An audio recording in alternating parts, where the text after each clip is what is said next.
Muy buenos días, mis amores, bienvenidos a una nueva clase de Ciencias Naturales. El día de hoy veremos a los animales vertebrados, pero especificaremos a los peces y a los anfibios. Los peces originalmente son animales vertebrados que viven en aguas dulces y aguas marinas. Las aguas dulces son pues lagos y ríos, mientras que los otros que viven en aguas marinas o aguas saladas son los mares y océanos. Tenemos aquí a los anfibios. Los anfibios, en cambio, algunos viven en ríos, lagos o estanques, otros viven en árboles, bajo tierra o llevan una vida completamente acuática. Entonces, dirán, ¿qué características poseen? Antes de esto, necesitamos conocer su definición. Por lo tanto, los peces, en su mayoría, tienen su cuerpo cubierto por escamas. Sin embargo, también hay unos que tienen su piel lisa.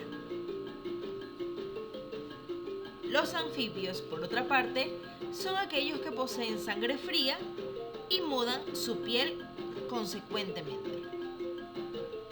Aquí podemos ver un ejemplo de un pez y un ejemplo de un anfibio como la rana. Ahora, en cuanto a las características de los peces, vamos a comenzar por su piel. Su piel tiene diferencias específicas. En algunos poseen escamas y aletas, las cuales les permiten nadar, y en otras especies de peces su piel es lisa y no posee escamas. En cuanto a su esqueleto, también hay dos tipos. Hay algunos peces que tienen un esqueleto con huesos duros y hay otras especies que poseen cartílagos, que son de un material flexible. Aquí podemos ver un ejemplo de uno de los peces que posee escamas y aletas y su esqueleto tiene huesos duros. Es el pez Oscar tigre. Y acá vemos un ejemplo del tiburón martillo. Este, en cambio, posee un esqueleto con cartílagos, es decir, que su material es mucho más flexible. Y su piel es lisa, sin escamas. Ahora, dirán, hay otras características de peces que debemos conocer, y entre estas tenemos las siguientes. Su respiración cambia en comparación a otros animales. Ellos respiran a través de branquias, o también llamadas agallas. Y la fecundación, en el caso de los peces, puede ser de dos maneras. La primera es la fecundación ovípara, que se refiere a cuando la hembra pone los huevos fuera de su cuerpo y los deposita comúnmente en arrecifes, o corales, que es donde guardan a los huevitos para que estos, cuando ya sea el tiempo de que nazcan, pues salgan de él. Y la otra es los ovovivíparos, que significa que aquellos huevos que han sido fecundados son guardados dentro del vientre de la madre. En cuanto a la respiración, aquí les he puesto al tiburón toro. Si ustedes logran ver esas rayitas que están pues en casi la mitad del tiburoncito, van a ver que hay como unas aberturas, como unas persianitas, ya. Esas son las branquias. Los peces respiran por branquias, no por pulmones.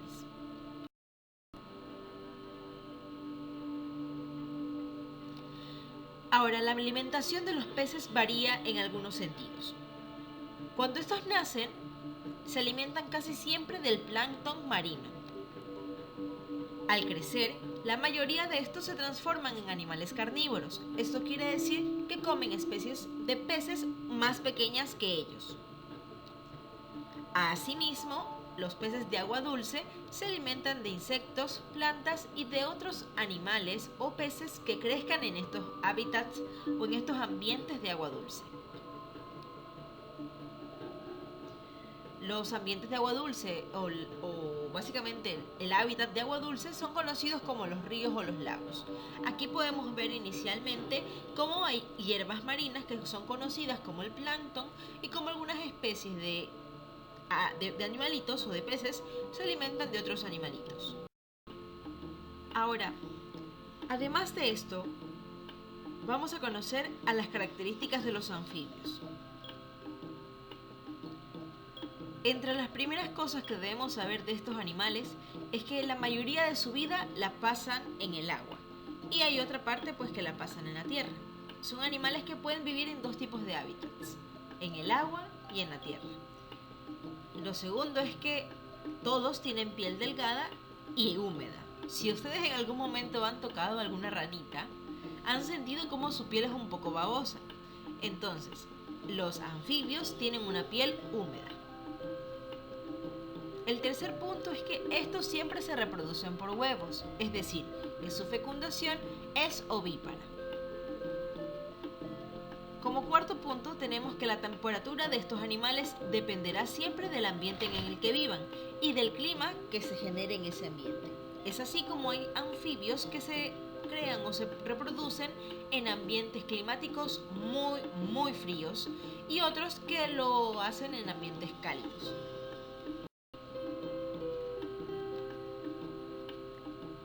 Siguiendo con las características de estos animalitos, quería explicar un poco más a fondo el porqué de la diferencia de la temperatura.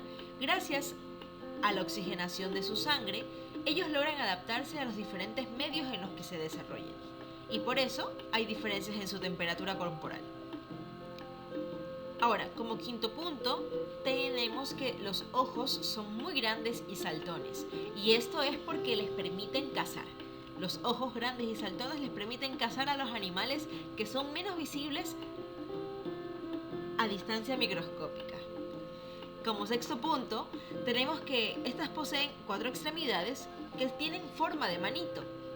Es decir, que la mayoría o todas sus patitas tienen forma de una mano. Imagínense que la mano suya es del tamaño de la manito de la rana o de la forma de la manito que tiene la rana, pero en sus 4 extremidades. A diferencia de los humanos que pues tenemos manos diferentes y pies. Séptimo es que los herbívoros, o que estos son conocidos como animales herbívoros cuando nacen. Y este proceso de nacimiento dura hasta que son pues larvas o renacuajos. Ya cuando crecen y se desarrollan obviamente en un anfibio adulto, estos se transforman en carnívoros. Y el último punto es que ellos respiran por branquias cuando son renacuajos, es decir, en toda esta etapa lárvica que poseen desde que nacen. Pero cuando ya son adultos, ellos desarrollan pulmones. Ahora, necesitamos conocer el ciclo de vida de los anfibios.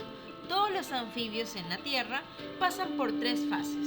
La primera es la etapa inicial, que es cuando son huevos fecundados por la hembra. Seguida de la segunda fase, que es una etapa más de larva. En esta etapa son renacuajos. Y en la tercera, que es la etapa adulta, cuando ya se ha desarrollado completamente el anfibio. Les voy a dar un ejemplo inicial del ciclo de vida que tiene una rana. Aquí podemos ver una imagen del estado inicial de ellos, que es las formitas de los huevos. Estos son siempre depositados por la hembra fuera del cuerpo y ellos pues obviamente los depositan en estanques, en aguas dulces, en ríos o en lagos. Luego de esto, estos animalitos o estos huevitos se transforman en larvas o en renacuajos. Estos renacuajos al inicio poseen cola. Luego de un tiempo de poseer cola, desarrollan extremidades. Podemos ver cómo hay unas pequeñas extremidades en el costado de la larva que inicialmente tenía cola. Y el último es la generación de la rana adulta. Aquí ya tiene obviamente pues todas sus extremidades completas y su cola desaparece. Vemos cómo también la piel tiene un tono viscoso y ese tono viscoso siempre es el líquido que la rana genera en su piel, que era lo que les decía hace minutos atrás. que tienen su piel húmeda todo el tiempo porque es parte característica de esta especie de animal. Y bueno, esto es todo por la clase de hoy, mis chicos, sin que tengan que olvidar que entre los anfibios que existen hay muchos, y entre esos están las cecilias, las ranas, los sapos, las salamandras, entre otros más. Espero que haya sido entretenida esta clase y que sobre todo hayamos aprendido mucho más juntos. Nos vemos en un siguiente momento y pues hasta ahora estén atentos a la clase o a las tareas que se manden por vía WhatsApp. Para poder realizarlas, recuerden que siempre deben ver los videos. Les mando un beso enorme y que sobre todo pasen un hermoso día.